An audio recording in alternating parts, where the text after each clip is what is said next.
इस कहानी की शुरुआत होती है एक मिनिएचर आर्ट के बने घर को दिखाने से। मिनिएचर आर्ट में नॉर्मल साइज की निस्बत बहुत ही छोटी चीजें बनाई जाती हैं। अब कैमरा उस छोटे से घर की तरफ जूम करता है और हम जान पाए कि जहाँ ये मिनिएचर घर पड़ा है उसमें एक फैमिली रहती है। इस फैमिली में जो बूढ़ी औरत है उसकी मौत हो गई है और अब ये फैमिली उनके फ्यूनरल यानी उन्हें दफन करने के लिए जा रही है। फैमिली में बूढ़ी औरत की बेटी थी जिसका नाम एनी है, उसका हस्बैंड और 2 बच्चे, एक लड़का और एक लड़की। अब एनी की बेटी शुरू से काफी अजीब थी, दिखने में अजीब होने के साथ साथ उल्टी सीधी हरकतें भी किया करती थी, जैसे सख्त सर्दी के मौसम में भी बाहर बने छोटे घर में सोना, अजीब कपड़े पहनना वगैरह। और तो और बच्ची होने के बावजूद उसका जिस्म बड़े लोगों जैसा था, यानी कि वो नॉर्मल बिल्कुल भी नहीं थी। अब जब ये फैमिली एनी की मॉम के फ्यूनरल पर पहुंचे तो हैरत, वहाँ पर बहुत सारे अनजान लोग भी इस फ्यूनरल में शामिल होने के लिए आए थे। अब यहाँ जब एनी फ्यूनरल की स्पीच दे रही थी तो इस दौरान उसकी बेटी बड़ी अजीब आवाज निकालती है। एनी ने अपने गले में एक अजीब निशान वाला लॉकेट पहना हुआ था और बिल्कुल ऐसा ही लॉकेट उसकी मॉम की लाश के गले में भी था। अब यहाँ अनजान लोगों का आना तो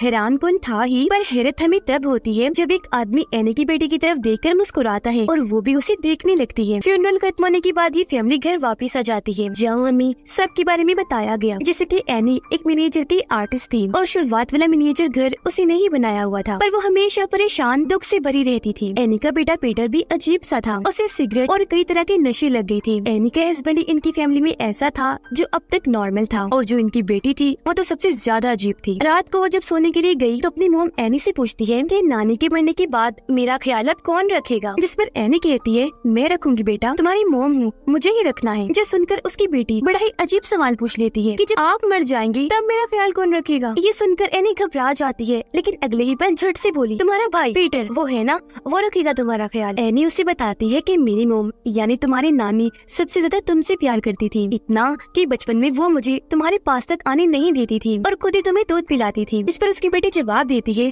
पर नानी को तो लड़का चाहिए था, पर मैं पैदा हो गई तो प्यार वो मुझे मजबूरी में ही करती थी। अपनी बेटी को सुलाने के बाद एनी अपनी मोम का सामान चेक करने लगती है, जिसमें से उसे एक नोट मिला। उसमें एनी की मोम उसे माफी मांगकर कह रही थी कि तुम सबकी कुर्बानी दी जाएगी जो बहुत ही कीमती होगी और इसके बदले में तुम्हें इनाम भी दिया जाएगा। उसकी मोम के ये कहने का मकसद एनी को एक मैसेज देने का था। अगले दिन एनी की बेटी जब क्लास में बैठी थी तो अचानक एक परिंदा खिड़की से आकर जोर से टकराया, जिससे उसकी मौत हो गई। इसी क्लास में एक कैंची पड़ी थी जिसे ले जाकर एनी की बेटी उस मरे हुए परिंदे का गला काट देती है। अब उसका गला काटने के बाद एनी की बेटी उसका सर अपने पास ही जेब में रख लेती है और जब वो घर जा रही थी तो हम दूसरी साइड पर एक औरत को खड़ा हुआ देखते हैं जो लगातार एनी की बेटी को ही देखे जा रही थी। अब ये फैमिली एनी की मोम के कमरे को बंद करने का फैसला करते हैं, लेकिन उससे पहले हमें कमरा दिखाया गया जिसके अंदर बहुत सारे शैतानी रिचुअल यानी जादू के निशान बने हुए थे जो डीमन यानी शैतान और काले जादू की तरफ इशारा कर रहे थे। अब एनी के हस्बैंड के पास कॉल आई कि एनी की मोम की कब्र को खोदकर किसी ने उनकी लाश को बाहर निकाल लिया है। अब ये जानकर वो काफी परेशान हो गई, पर ये बात अपनी फैमिली से छुपा के रखती है क्योंकि वो अपनी वाइफ एनी को परेशान करना नहीं चाहते थे। अगले दिन एनी एक सेशन ग्रुप के पास पहुंचती है जहाँ पर बहुत सारे अनजान लोग आते हैं और एक दूसरे को अपने अपने दिल की बातें बताकर अपने दिल का बोझ हल्का करते हैं और ऐसी आपस में घुलते मिलते हैं, अच्छे दोस्त बन जाते हैं। और एनी यहाँ अक्सर आती रहती थी। यहाँ वो अपनी मॉम के बारे में बड़ी अजीबोगरीब बातें बताती है। वो बताने लगी कि मेरी मॉम थोड़ी पागल सी थी, वो मेरे भाई के अंदर किसी और को डालना चाहती थी, पर इस सब से परेशान होकर मेरे भाई ने अपनी जान ले ली। उसके बाद अचानक किसी वजह से मेरे डैड की भी मौत हो गई। इसके अलावा मेरी मॉम इतनी अजीब थी कि पता नहीं कैसे वो लोगों को अपने कंट्रोल में कर सकती थी। उनके पास एक अजीब सी ताकत थी जिसके जरिए वो मेल्स यानी आदमियों में कोई ऐसी चीज डालती थी जिससे वो मेरी मॉम के कंट्रोल में आ जाया करती थी। इसलिए जब मेरा बेटा पीटर पैदा हुआ तो उसे मैंने अपनी मॉम के पास जाने नहीं दिया, लेकिन फिर जब मेरी बेटी पैदा हुई तो क्योंकि वो लड़की थी तो उसे मैंने मेरी मॉम के पास जाने की इजाजत दे रखी थी। और शायद यही वजह है कि आज वो मेरी बेटी इतनी अजीब सी है, नॉर्मल नहीं लगती। अब एनी की बेटी जो अपने कमरे में थी तो अचानक उसके पास अजीब तेज रोशनी आई जो उसे एक मैदान की तरफ इशारा कर रही थी। और जब एनी की बेटी मैदान में गई तो वहाँ एक आदमी आग के बीच में बैठा हुआ था। उसे देखने से लग रहा था जैसे वो कोई शैतानी रिचुअल जादू कर रहा हो। उसकी बेटी बड़े गौर से उसे देख रही थी कि तभी यहाँ एनी आ गई जो खींचकर अपनी बेटी को अपने साथ अंदर ले जाती है। अब पीटर को उसके दोस्त पार्टी में बुलाते हैं। पीटर जाने के लिए तैयार हुआ तो एनी अपनी बेटी को भी उसके साथ पार्टी में भेज देती है ताकि वो शराब वगैरह ना पिए। पार्टी में पहुंचकर पीटर अपने दोस्तों के साथ मिलकर एंजॉय करने लगा और वहाँ वो सिगरेट भी पीने लगता है। उसकी बहन बोर हो रही थी, इसलिए घूमते हुए जब वो एक जगह पर आई तो केक खा लेती है जिसमें ड्राई फ्रूट था और क्योंकि उसे इस ड्राई फ्रूट से एलर्जी थी तो उसकी तबीयत खराब होने लगती है। उसका सांस बंद होने लगा, दम घुटना शुरू हो जाता है। उसकी ऐसी हालत देखकर पीटर काफी घबरा गया। फौरन उसे गाड़ी में बिठाकर हॉस्पिटल के लिए निकल गया। रास्ते में उसकी बहन सांस लेने के लिए अपना सर खिड़की से बाहर निकालती है, लेकिन इस दौरान गाड़ी के आगे एक जानवर आ गया। अब टक्कर से बचाने के लिए एकदम पीटर गाड़ी सीधी साइड पर कर लेता है और उस साइड पर लकड़ी का एक खंबा था जिससे उसके बहन का सर इतनी जोर से टकराता है कि उसकी वही मौत हो जाती है। इतनी भयानक कि उसका सर ही जिस्म से अलग होकर सड़क पर गिर जाता है। उसके मुंह से पीटर बहुत ज्यादा दुखी हुआ, सदमे में चला जाता है और अपने मॉम डैड को कुछ भी बताए बगैर चुपचाप अपने कमरे में आकर लेट जाता है। अगली सुबह जब एनी और उसके हस्बैंड को अपनी बेटी की मौत का पता चला तो दोनों बहुत दुखी हुई। एनी तो फूट फूट कर रो रही थी। उसके फ्यूनरल तक मुसलसल हम उसे रोता हुआ ही देखते हैं क्योंकि इस सदमे से वो बाहर नहीं आ पा रही थी। इस हादसे के बाद ही फैमिली का बर्ताव एक दूसरे के साथ काफी अजीब हो गया। कोई भी एक दूसरे को बुला नहीं रहा था, बस चुपचाप ही रहते हैं। इस गम से उभरने के लिए एनी दोबारा से उस सेशन ग्रुप में जाने का फैसला करती है, लेकिन क्योंकि उसकी हालत ठीक नहीं थी तो वो इसके लिए हिम्मत नहीं कर पा रही थी, पर फिर भी जाने का ठान लेती है। गाड़ी में बैठकर वो निकलने ही वाली थी कि तभी अचानक वहाँ एक औरत आ गई जो एनी को कहती है कि मैं आपकी पड़ोसन हूँ, आपके घर से कुछ ही दूरी पर रहती हूँ। मुझे आपकी बेटी की मौत का पता चला कि छोटी ही उम्र में वो अचानक ही गुजर गई। बहुत अफसोस हुआ सुनकर, लेकिन मैं आपको एक बात बताऊं, हाल ही में मेरे बेटे और पोते की पानी में डूबने की वजह से मौत हो गई है। मैं समझ सकती हूँ तुम्हारा दुख क्योंकि मैं भी इस सदमे से गुजरी हूँ, लेकिन इस गम से तुम्हें बाहर निकालने में मैं तुम्हारी मदद कर सकती हूँ। ये बोलकर वो एनी को अपने घर का एड्रेस देती है और वहाँ से चली जाती है। अब अगले दिन एनी उससे मिलने उसके घर पहुँच जाती है। वो दरवाजे पर एक कारपेट को देखती है जो उसे अजीब तो लगा लेकिन जाना पहचाना भी, जैसे अब से पहले उसने ये या इस जैसा ही कारपेट पहले देखा हो। पर इससे पहले उस ज्यादा कुछ सोच पाती वो औरत दरवाजा खोलकर एनी को अंदर बुला लेती है और ये दोनों बातें करने लगती है और इस तरह इनकी दोस्ती हो जाती है। बातों ही बातों में एनी बताती है कि काफी सालों पहले से मुझे स्लीप वॉक है, यानी नींद में चलने की बीमारी। ऐसे एक दिन जब मैं स्लीप वॉक यानी नींद में चल रही थी तो मैं अपने बच्चों पर पेट्रोल डालकर उन्हें आग लगाने वाली थी, पर एन वक्त पर मुझे होश आई तो मैंने खुद को रोक लिया। उस दिन से ही मेरे और मेरे बेटे पीटर की ताल्लुक अच्छे नहीं है क्योंकि उसे लगता है कि मैं उनकी दुश्मन हूँ और मैंने अपने ही बच्चों की जान लेने की कोशिश की। घर आकर एनी अपनी बेटी की मौत का भी मिनिएचर आर्ट बना रही होती है, यानी कि उसकी लाश साइड पर पड़ी थी और उसका सर जिस्म से अलग होकर गिरा हुआ था। ये देखकर उसके हस्बैंड काफी परेशान हो जाता है। इसी रात जब ये फैमिली टेबल पर बैठी खाना खा रही थी तो पीटर की अपनी मोम एनी से बहस हो जाती है। वो कहता है, मामा सारा कसूर आपका है, आपने उसे मेरे साथ भेजने की जिद की थी, लेकिन जब हम वापस आ रहे थे तो पता नहीं कैसे उसकी मौत हो गई। ये सुनकर एनी को भी बहुत गुस्सा आने लगा और वो चिल्ला कर कहने लगी कि सब तुम्हारी वजह से हुआ क्योंकि गई तो वो तुम्हारे साथ ही थी, तो तुमने ही उसे मार दिया होगा। ये देखकर एनी के हस्बैंड काफी परेशान हो गया, दोनों को शांत करता है, जो देखने से साफ लग रहा था कि अब इस फैमिली की दूरियां बढ़ती जा रही हैं और ये लोग आपस में टूट रहे हैं। अब अगले दिन जब एनी एक स्टोर में शॉपिंग कर रही थी तो वहाँ उसे वो औरत यानी पड़ोसन दोबारा मिलती है और एनी को बताती है कि हाल ही में मैंने एक रिचुअल यानी जादू का प्रोसेस करके अपने मरे हुए पोते की आत्मा से राब्ता किया, उससे बात करना चाहिए। ये बताकर वो एनी को काफी मिन्नतें करके अपने घर ले जाती है और वो प्रोसेस करके सच में अपने पोते की आत्मा से बात करके दिखाती है।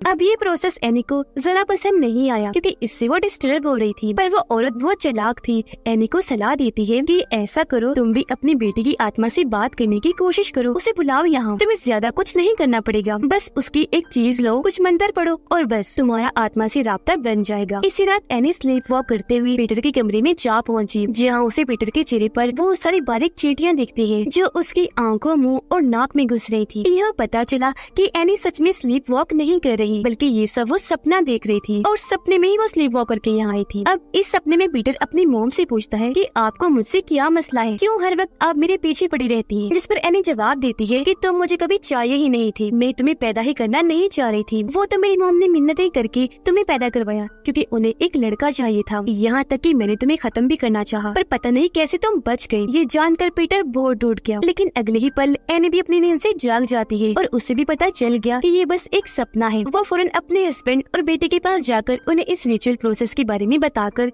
इस प्रोसेस को शुरू कर देती है ताकि उस औरत के कहे के मुताबिक वो अपनी बेटी को बुला सके। अब जैसे प्रोसेस शुरू हुआ वो अजीबोगरीब चीजें होना शुरू हो जाती है, जैसे अचानक ही एनी ड्राउनी अंदाज में अपनी बेटी की आवाज में बात करने लगी थी और मोमबत्तियां भी अपने आप ही जल बुझ रही थी। इस सबसे पीटर काफी घबरा गया था, इसलिए उसके डैड इस प्रोसेस को बंद करने के लिए एनी के मुंह पर पानी फेंक देते हैं, जिससे प्रोसेस टूट गया और एनी अपने होश में आ गई। अजीब बात यह अभी जो कुछ भी हुआ था एनी को उसके बारे में कुछ भी याद नहीं था, क्योंकि शायद उसकी बेटी की आत्मा उसके अंदर आ गई थी। अब अगले दिन हम एनी को बहुत परेशान देखते हैं। गुस्से में आकर वो अपने सारे मिनिएचर आर्ट्स को तोड़ देती है। अब एनी की बेटी की वो डायरी जिसे इस रिचुअल प्रोसेस में इस्तेमाल किया गया था, उसमें पीटर की तस्वीर अपने आप ही बनने लगती है। अगले दिन पीटर जब स्कूल में था तो वो शीशे में खुद को देखता है, जहाँ उसका असल और अक्स यानी परछाई एक दूसरे की बिल्कुल उल्ट थी। यानी असल में उसके एक्सप्रेशन तासुरात बिल्कुल सीरियस परेशानी वाले थे, जबकि उसकी परछाई में वो काफी खुश नजर आ रहा था। उसके चेहरे पर मुस्कुराहट थी। एनी अपनी बेटी की उस डायरी को आग लगाकर जलाने की कोशिश करती है, लेकिन जहाँ पहली तो डायरी को आग लगी नहीं रही थी, पर जब लगी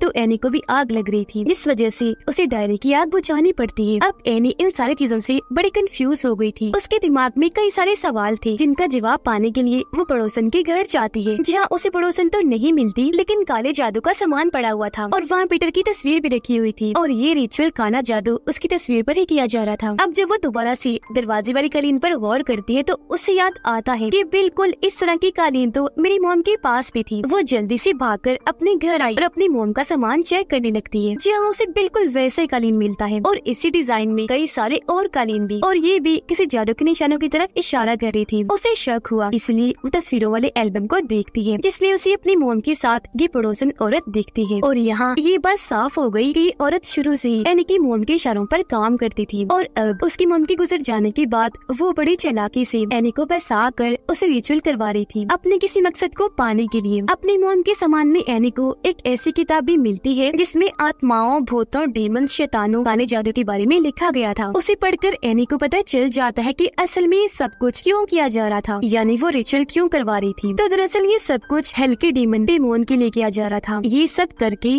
वो पेमोन को इंसानी जिस्म दिलवाना चाह रहे थे जो किसी भी आदमी का हो सकता है। अब एनी की मोम ऐसा इसलिए कर रही थी क्योंकि वो एक शैतानी ग्रुप का हिस्सा थी जो सब डेमन पेमोन की पूजा करती थी। उसे ही अपना गॉड समझती थी क्योंकि डेमन पेमोन बहुत ही ताकतवर है। वो हेल यानी जहन्नुम का एक किंग है जो वहाँ के 8 राजाओं में से एक है। इसे इस तरह का गॉड भी कहा जाता है जो लोगों को परेशान करता है, उनके साथ शरारतें करता है और वो उसे जिसमें जाना पसंद करता है जो सबसे ज्यादा कमजोर हो, उसे किसी इंसान के अंदर भेजने और फिर बाहर निकालने के लिए कुछ रिचुअल वगैरह करने होते हैं। जब भी वो लोग इतने अरसे से ये काम करते आ रहे थे। एनी की मोम ने डेमन पेमोन को सबसे पहले अपने बेटे एनी की बाई में डालने की कोशिश की थी। इस सब के दौरान उसे बहुत तकलीफ दी गई, उस पर जुल्म किए गए। वो जानता था कि मेरे साथ क्या होने वाला है, तो तंग आकर उसने अपनी जान ले ली। और वो तो मर गया था, इसलिए एनी की मोम कोई और जिस्म ढूंढने लगी जिसके अंदर डेमन पेमोन को डाला जा सके। लेकिन क्योंकि उनकी हरकतों से एनी को उन पर शक हो गया था, इसलिए वो अपने बेटे पीटर को उनके पास जाने नहीं देती थी, इसलिए पीटर में वो डाल नहीं पा रही थी।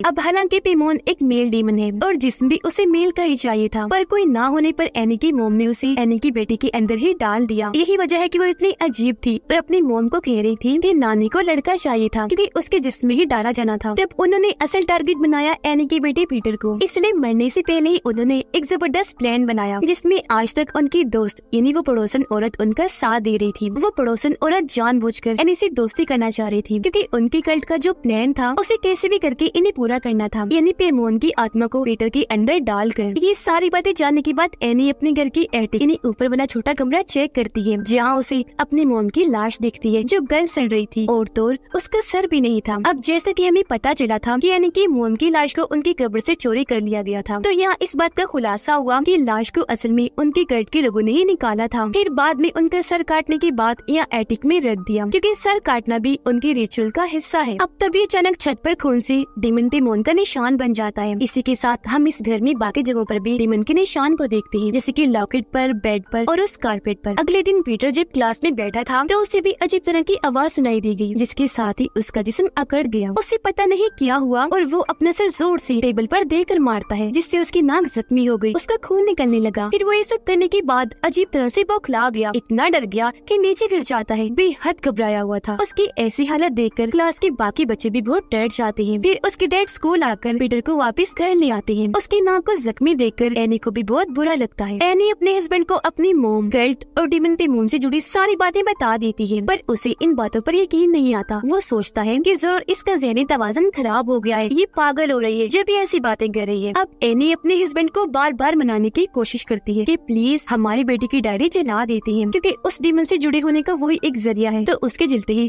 सब ठीक हो जाएगा। पर उसका हस्बैंड इसके लिए मना कर देता है, क्योंकि जाहिर है ऐसा करने से एनी में जल जाती। पर उसकी बात सुने बगैर एनी खुद ही डायरी को आग में फेंक देती है, जिससे अब की बार एनी को आग लगने की बजाय उसके हस्बैंड को लग जाती है, जो काफी बुझाने के बाद भी नहीं बुझ रही थी और बढ़ती ही जा रही थी, और इस तरह जलकर उनकी मौत हो जाती है। पीटर को भी होश आ गई थी, और जब वो देखता है कि मेरे डैड की जलने से मौत हो गई, तो वो बहुत दुखी हो जाता है। अब तभी अचानक एनी को कुछ होता है और वो पीटर को मारने के लिए पागलों की तरह उसके पीछे पड़ जाती है। दरअसल अब डीमन पेमोन ने एनी को पोजेस्ड कर लिया था और अब उसके जिस्म में आकर उसे कंट्रोल कर रहा था। ये देखकर पीटर काफी डर जाता है और अपनी जान बचाने के लिए वहाँ से भागा और एटिक में आकर छुप जाता है। बाहर एनी पागलों की तरह अपने कंट्रोल से बाहर होकर जोर जोर से अपना सर दरवाजे पर पटकने लगती है, जबकि एटिक में पीटर को भी अपनी नानी की लाश गली सड़ी हालत में मिलती है, जिसके बाद वो अपनी मॉम को ऊपर देखता है जो अपना गला काटने वाली थी। यहाँ पर बहुत सारे लोग भी खड़े हुए थे जिन्होंने कपड़े नहीं पहने हुए थे और वो पीटर को बड़े गौर से देख रहे होते हैं। पीटर घबरा गया, वो कांच तोड़कर जल्दी से बाहर कूद जाता है, जहाँ तभी एक तेज रोशनी आकर उसके जिस्म में घुस जाती है। ये रोशनी बिल्कुल वैसी ही थी जैसी उसकी बहन के आसपास भी रहती थी, जिससे हम समझ पाए